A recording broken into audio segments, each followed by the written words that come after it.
So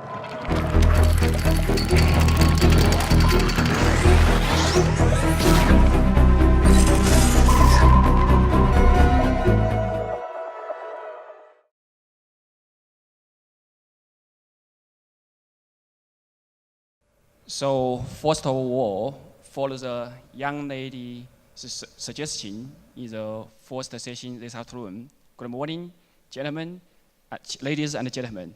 Hope you had a very good, wonderful lunch today. Now, because in the earlier panel discussion, we discussed the channel from the international market perspective. Now I will spend some time to elaborate the details for the journey in the last few years. So the agenda today is I will have some overview of this market, and as many people discussed today, the gifting cards are a combination for culture, for tradition, for different emotions linked to this gift card. So I will list the key business scenarios in channel, considering the different culture, different tradition perspective. Then, because we launched the biggest third-party distribution network in channel, so first foremost thing is how we convince the brands to commit for our network in brick and mortar stores. Then we will discuss the distribution network in China and the business trends in China. So from the overview perspective, population, very similar in India. We have roughly that should be type, should be 1.4 billion population in this whole country. And from the consumer perspective, we have around 5,000 billion USD, including the grocery, convenience store, department store, e-commerce, etc.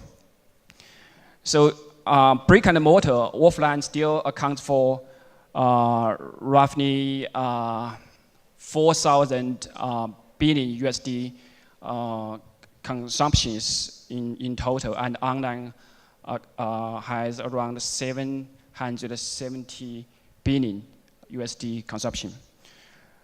If you look at the prepaid card, so we in 2016, we have around 130 billion USD as an addressable market size, and among which around 90% are closed loop.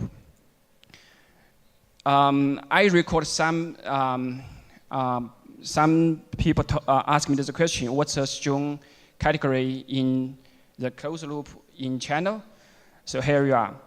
So the grocery, online, convenience store, department store, we call this shopping carts. So still the number one strongest brand in channel. And the next one is hotel and restaurant, because we have a very strong hotel aggregator, which is C-Trip. This online travel agent is very strong, and also the US public listed company. And others only had around 7 billion USD in 2016. So from the top 10 retailer perspective, for shopping carts, we have roughly 4 very biggest clients, like JD.com, which is the largest e-commerce company in China, and Suning.com, just like we mentioned Xiaomi. Also, Suning is the largest economic chain in China. And we have Amazon and Webshop. For the travel agency, we have C-Trip. For the retailers, we have like Vanguard, the largest retailer, has around 1,500 store locations. Both all of them are groceries. And we have Walmart and Carrefour, etc. So from the business scenarios perspective, this morning and this afternoon, we talk about the driver for the gifting card sales. So in China, we categorize these 5 categories for the business for the gifting scenarios. Number 1 is business gifting. So actually, traditionally, business gifting is the most important contributor for the gift card sales. Traditionally, maybe accounts for over 80% of the sales. The business gifting is gifting for your business partners as well as officials. However, since the year of President Xi, we launched a very strong anti-corruption initiative since 2014. And this category has been deadly affected by the anti-corruption. So I talked to many retailers in this country, and they think this category has been dropped by 20% only because of the anti-corruption initiatives. There's a social gifting. In China, we, as a regular people, especially for in the tier 1, tier 2 cities, every regular people will spend $35 4 times per year for the social gifting, but just in cash. So this morning, we also discussed the change between the cash and the gifting, and we think that's also the good room for the gifting card to grow the business. The self-use in China is pretty much about the gifting or the gaming. So we have Tencent, the largest internet and gaming company in the world. Just last year, we had around 120 billion USD gaming volume in this country. So we launched iTunes. We launched another gaming product like QQ, and another gaming brand. This is categorized for the self-use category. The corporate welfare. This is something new I didn't hear in this morning, but this is very special in China. So in China, we have many state-owned companies with the employee size around maybe 100,000 employees. So these kind of companies always will split part of the salary of the employees as a prepaid gift card. So this is a sacrifice for the salary, but from the employee side, they can get the benefit for the individual income tax. So because if they paid by the company by prepaid card, for them this is like the corporate or welfare. No need to pay the individual income tax. Think about the whole country. How many state-owned companies? How many companies has an employee over 100,000 employees? So that's a massive amount for the market. The point exchange. This is related to the biggest commercial banks, the airlines, the telecoms. These big guys, each company has maybe around a couple million active users. They have the loyalty program and the point program, and we have some third-party service company to do the point exchange, redeem, etc. So that's 5 key business scenarios in China, and I think the business gifting and corporate welfare is very special in China, as per my understanding for other countries. Then, when I started the third-party distribution in China, the first most important question when I came to the brands is why I should put my cards in your stands in physical stores. So the story is no different than other countries. Number one, this is for prepaid. So prepaid means before your delivery of goods and services, you get the cash and you get the very positive impact for your cash flow of the company. Incremental. So in China, I read the research report of Qwikcilver. In India, we have around 10% of the top line the revenue of the company contributed by prepaid. However, in China, we are even higher than that. So like Carrefour, Walmart, those guys, those biggest retailers in this country, always have over 20% of the total sales contributed by prepaid. That's why this incremental sales is important for them. And uplift, we all know that if you buy goods by prepaid cards, always get 70% to 400% uplift for the in-store sales. The brand awareness. This is a true story. When I went to JD.com, so I told JD, you are #1 e-commerce company in China, but your DNA is just e-commerce. However, I have 20,000 physical store locations. Put your cards in my stands.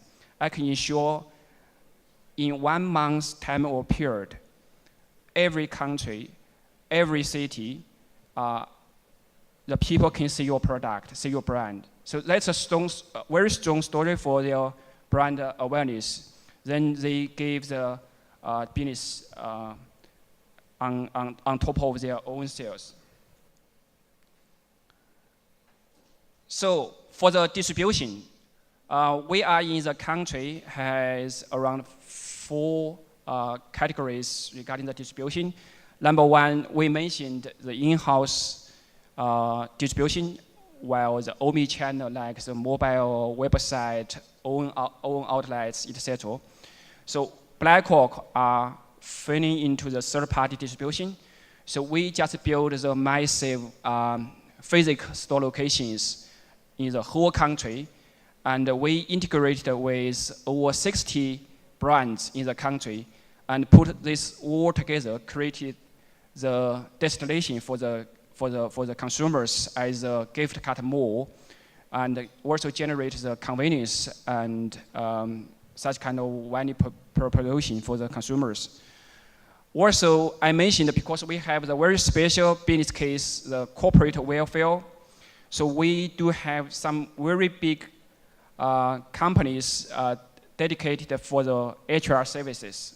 So they provide the employee incentive, the sacrifice for salaries, and the incentive, etc.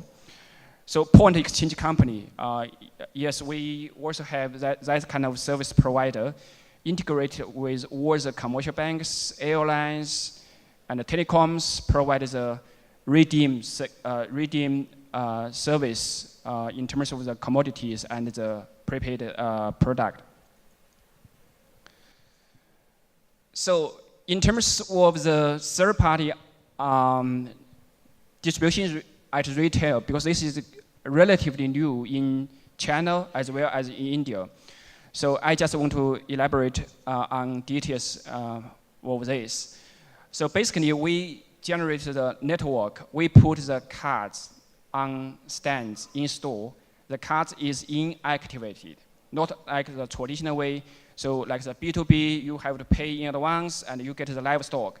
So we put massive stock into store, and the consumer walk into the store and pay 100 USD to Carrefour, for example, to buy 100 iTunes card. At that moment, once the consumer pays the money to the cashier confirms the connection of the money, and the POS system sends the activation message to our server, and our server, in this case, send the message to iTunes server, to Apple. Then Apple verified the code, then approved the request, then we forward the activation requested back to the POS. So all this kind of process happens in real time. So we built this POS integration and scan and pay ability to support these 20,000 store locations countrywide. And also, in this case, Carrefour will pay us in 7 days for all the payable amount, and we will pay iTunes in another 40 days for all the money we collected from different retailers. So the business model is there. We started from US. We are very successful, US, Europe, Australia, Japan, Korea. However, like the emerging country here in India, so we traditionally we are very poor for the in-store execution or in-store sales. And we just built that, number one, we just built that kind of network. Then we integrated with 30, 40, then 50, 60 brands together, create that category in store. And most important thing is the Kenny brand, which we call iTunes. iTunes is a Kenny brand, because iTunes has massive client base and massive self-use client base. So we built that category and we introduced the iTunes. If you look at the right image, we built very large stand in store and put all the gift cards together. And iTunes, as I mentioned this morning, has a very high standard regarding the user experience, regarding the store format and the receipt, etc., the activation time, etc. So then that's a big difference than before. So we just improved all the network during the launch. And also we have a lot of promotion through the initial launch. So now, the question for many leading brands is they are not willing to discount their brand or their product. They always ask us to provide the value added promotion. Like for iTunes, we have 2 value added promotion. Number one is a bonus code. For example, you buy 100 USD iTunes cards, you get another 5 bonus code separately. Another promotion is, we call this RAV, which is redemption value added. So if you buy 100 USD dollar, once you redeem, you get 105 USD dollar in your account, not as a separate bonus code. So anyway, we just use this kind of promotion to generate the category awareness and the brand awareness. And also we leverage the electronic media, leverage like the Facebook. We have a Weibo in China. We don't have Facebook and Twitter. These 2 big internet companies has been blocked by the China government. But we do have the equivalent social media tool in China.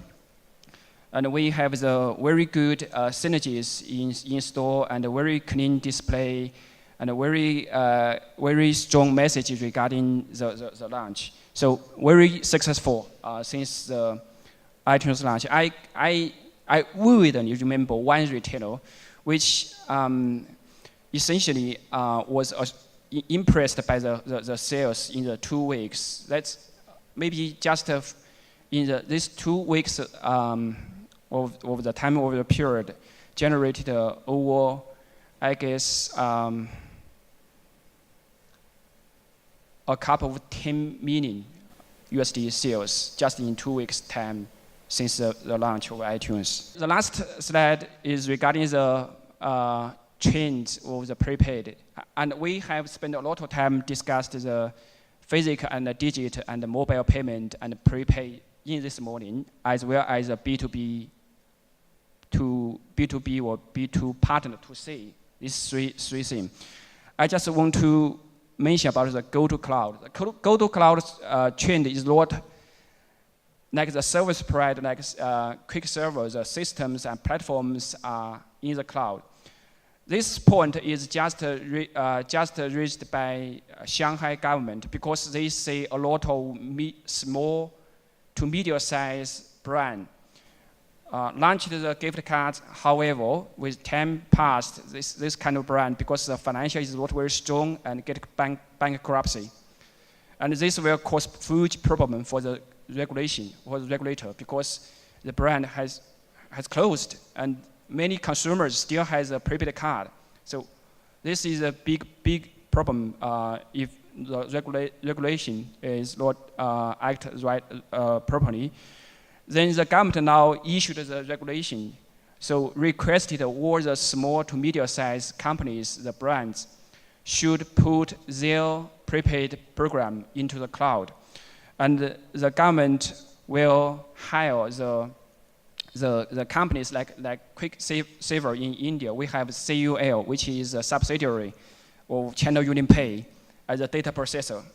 And we use Alipay as a settlement institution to look after all the funds. So that's pretty much for the business into the cloud, not the system and the platform into the cloud. That's a new thing in China, and starts from Shanghai, then another major cities is following very quickly for this, because this is sort of protect the consumers from the regulation perspective.